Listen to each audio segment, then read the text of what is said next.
Hello again, I'm Carol May Whittick, spiritual life coach and host of Higher Energetic Resonance Inspirations. This week is an exploration of innocence. What does it truly mean to be in innocence? And how can knowing nothing be an empowered state? From Boccanfuso Nanouche. Innocence is bravely brave. It is eyes wide open to the real and good. It protects from aggression. It reforms the perpetrator, turns an enemy into a breakfast companion. Innocence is fearless and calm. It yields to good as the all, the only power. And at the end of this episode, I've included my favourite expansion, meditation and breathwork practice.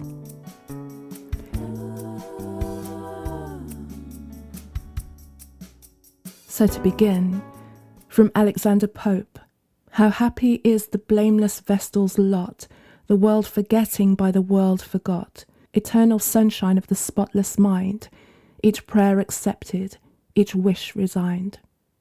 I always like to begin by looking at the definition, the dictionary definition of words, and to see if or how they relate to the way that we understand them when we're talking from a more maybe psychological and spiritual experience. So the definition, which I believe I got from Merriam-Webster, of innocence included freedom from legal guilt or of a particular crime or offence, freedom from guilt or sin through being unacquainted with evil, i.e. blamelessness, a lack of knowledge, ignorance, freedom from guile or cunning, simplicity, and a lack of worldly experience or sophistication, chastity. By glancing over those, I can see that there's always an indication that being innocent is a lack of something. And none of these definitions then are empowering to an extent. There's always an element of being without something. And the ignorance one is the one that pops up because this is the way that I believe it kind of switches itself if we really work from the empowered state of innocence. When we're talking about ignorance, it's a lot of the time we're thinking about naivety. And when we're naive, we're not able to properly react to any kind of situations or negative situations or content just because we're not aware of them. Naivety comes from a place of being unconscious. If we go into innocence, innocence is not an unconscious state. It is actually a conscious state. Because when we embrace innocence, we're approaching a situation not with lack of knowledge, but with a lack of attachment, and I'll go in deeper with that. From Zealous Sage, the Innocent, never mistake a person's innocence for ignorance. Childlike wonder and sensitivity give a person access to higher intelligence and allows them to see what most people can't see. They have the ability to feel people's emotions and hear a person's thoughts. They sense sudden shifts of energy, detect lies, and know when someone's intentions are pure. They understand why people do what they do because they are tuned into God, and God knows everything. If I just dig in a little bit more on those points that Zealous Sage has made, one of the things I really resonated with her piece on ignorance was the idea of childlike wonder, but sensitivity at the same time. And if you ever consider the way that a child will approach something, even if us as experienced adults know that something may be dangerous to them, children will go towards bright lights and shiny things, and they could be walking towards a fire or a blade. And to them, it's new. They don't know what it is. So it's like, what is this? And us with our adult minds know that there is danger there. This is not to say that we should not keep children from walking into fires. This is just to illustrate that total wonder will take away any fear, any knowledge, you don't have any knowledge clouding what you're going to do in that moment.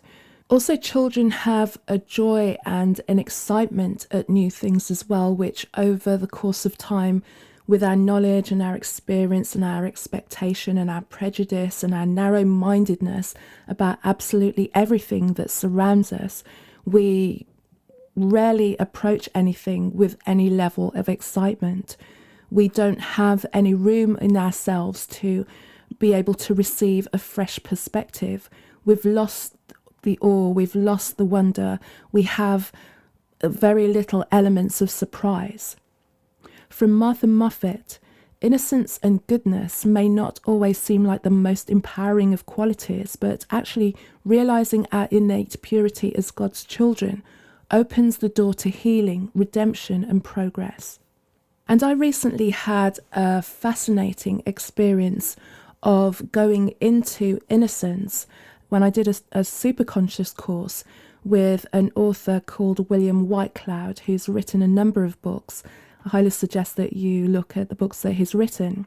This particular course was over the course of 3 weeks, where we were understanding what it is to go into innocence and see the world as innocence and not use any of our preconceived ideas about anything.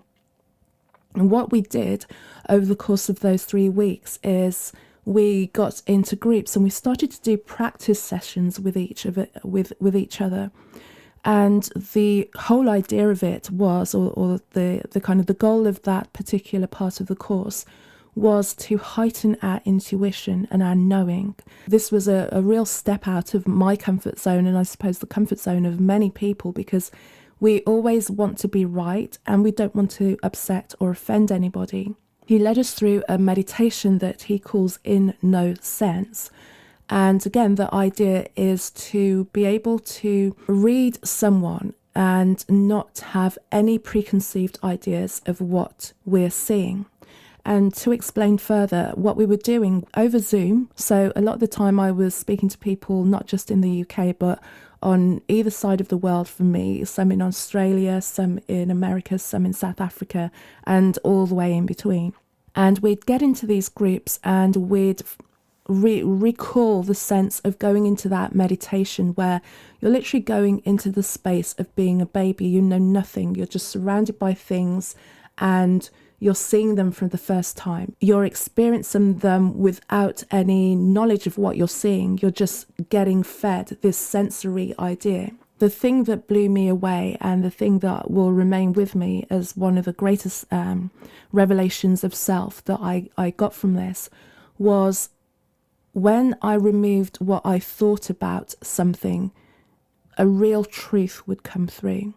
And what we were doing were, in the course of these Zoom sessions, as I said, tapping into this innocence and then giving the other person a reading, a psychic reading, an intuitive reading, if you will. So it was, as somebody who's never called themselves a psychic, I've always gone by my intuition, I've always had gut feelings, but I've never really applied it to anybody else in terms of I can meet someone and go, you know, I have a feeling about whether we're going to get on or how things might transpire as time goes on.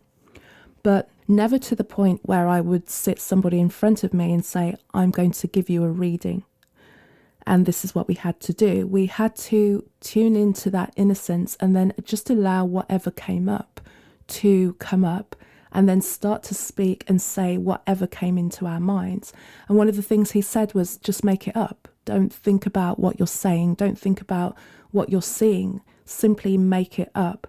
Which, when you think about children, is precisely what they do all the time. They have so much fun if we allow them to just be in their own thoughts and in their own imagination, just coming up with the most wild and wonderful things and not being concerned about whether you understand it or not. That's just what's flowing from them.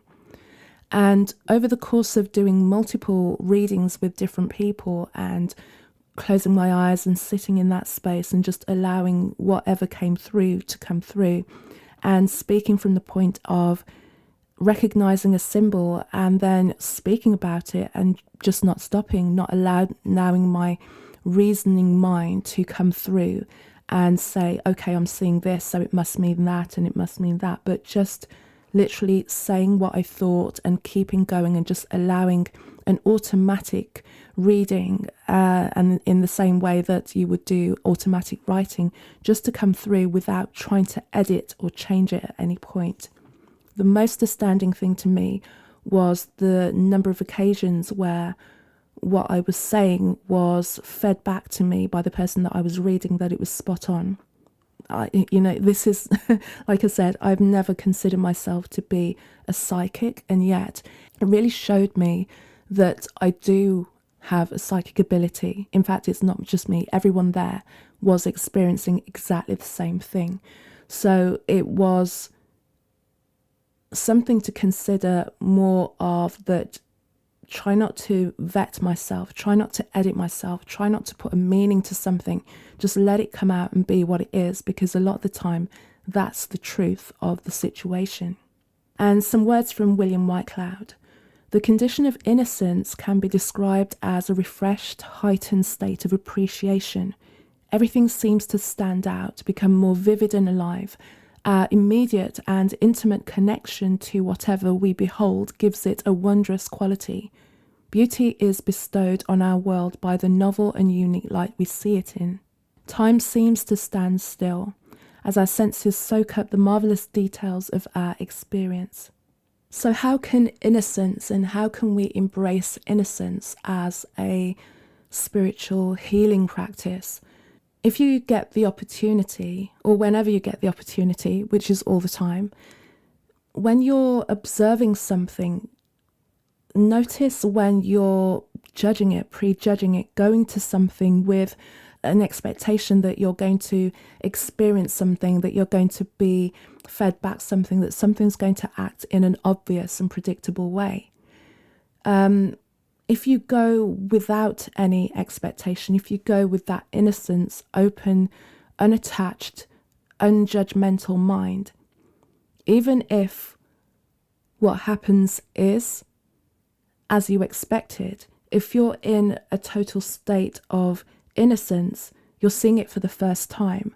And in witnessing and experiencing it for the first time, you could be seeing something completely new. You may then realize that even though you were right in the fact that something is always repeating itself and playing out in a very patterned way, by not having that expectation, by not going there with this narrow band of belief, but seeing the same again in a different way, maybe something new will come in. And it's a practice that I'm working on, because it's so hard in this world to just go and take things as they are without what you expect them to be. And we can do that with so many different things. It's going back to that time of being like a child. Years ago, I wrote a song called The State of Surprise, which is totally about being in that childlike wonder. And the chorus from that, if I remember, was, I walk the world humbled in awe like a child. We're living in and loving in a state of surprise. In spite of the trouble, true beauty survives. Start living in and loving in a state of surprise. And to close, from Federico Fellini, no matter what happens, always keep your childhood innocence. It's the most important thing. So thank you for joining me on another episode of Higher Energetic Resonance Inspirations. You can reach out to me on my website, carolmaywhittick.com, carolmaywhittick.com. If you're interested in the spiritual life coaching, look at the links in the show notes underneath this episode, or if you're on the website, you'll find everything there. You can also find me on Instagram as Kazmick, Cazmick, or my Facebook page, Carol May Whittick. So I leave you with my favourite expansion, meditation and breathing practice. This is just about releasing ourselves from the binds of being human and opening ourselves to the eternal. Until next week, take care.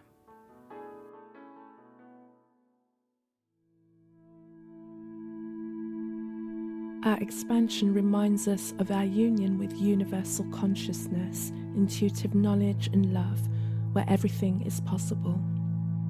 We are supported, allowing ourselves to be and releasing the need to do. We easily observe ourselves, our reactions and our emotions, and can therefore appreciate and respect the journey of those in our lives and honour the choices they make, recognizing that all is well. This practice is Om chanting or Ugdith Pranayama. Om is the sacred sound of the divine and represents the sound of the universe. The chanting of Om connects us to this energy. It is beneficial for spiritual growth. It fills our body with energy, peace, and tranquility. The solfeggio frequency is 963 Hz, which takes us to the highest plane of consciousness and connects us with the perfection of the universe.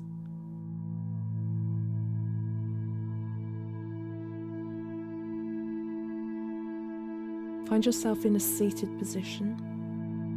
You can be sitting on a chair or cross-legged on the ground. And just welcome relaxation into your entire body. During this practice, we will be vocalizing, chanting the word Om. Om itself is broken down into 3 parts: Ah, Oo, and And with each recitation of Om, we will take a deep diaphragmatic breath and move the Ah, the Oo, and the up through the body. To explain,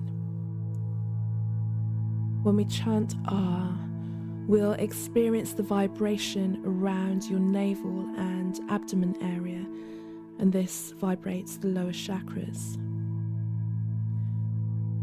We can try 3 times just to demonstrate.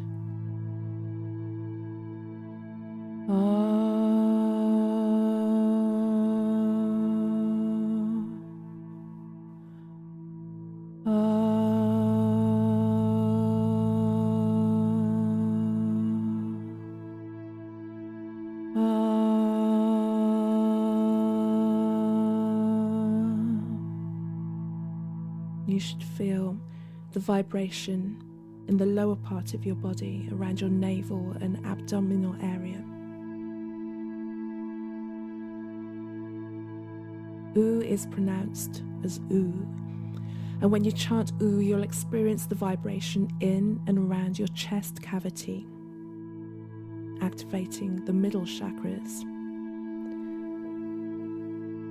To demonstrate, oo.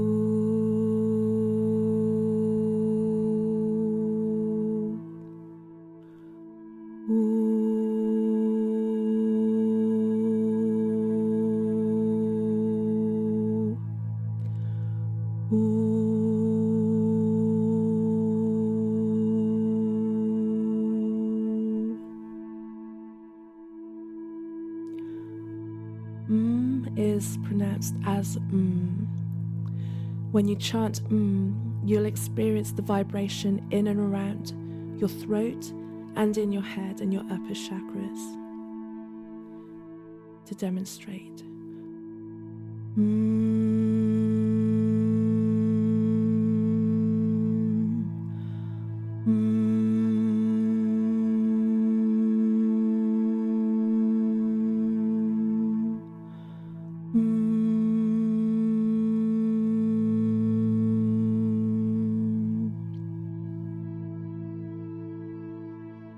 Each Om will be done on a single breath.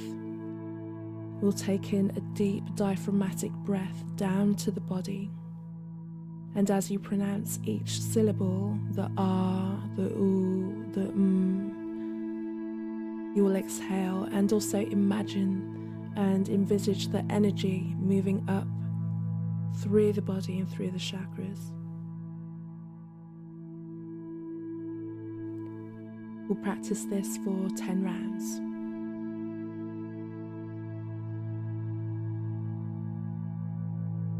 Breathe in.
And let's practice another 10 rounds to close this session.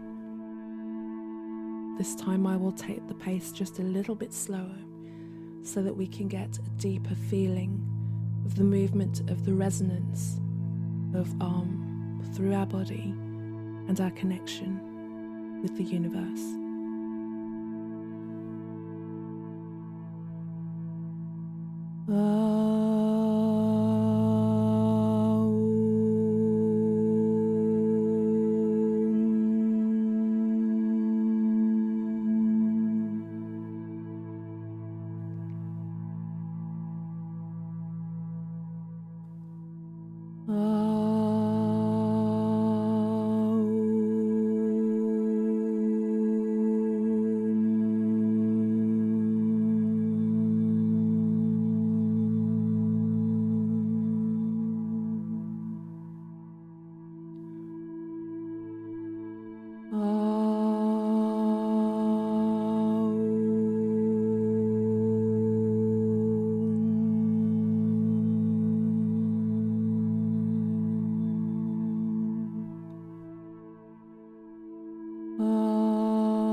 Feel where you are in your mind, your body, your spirit.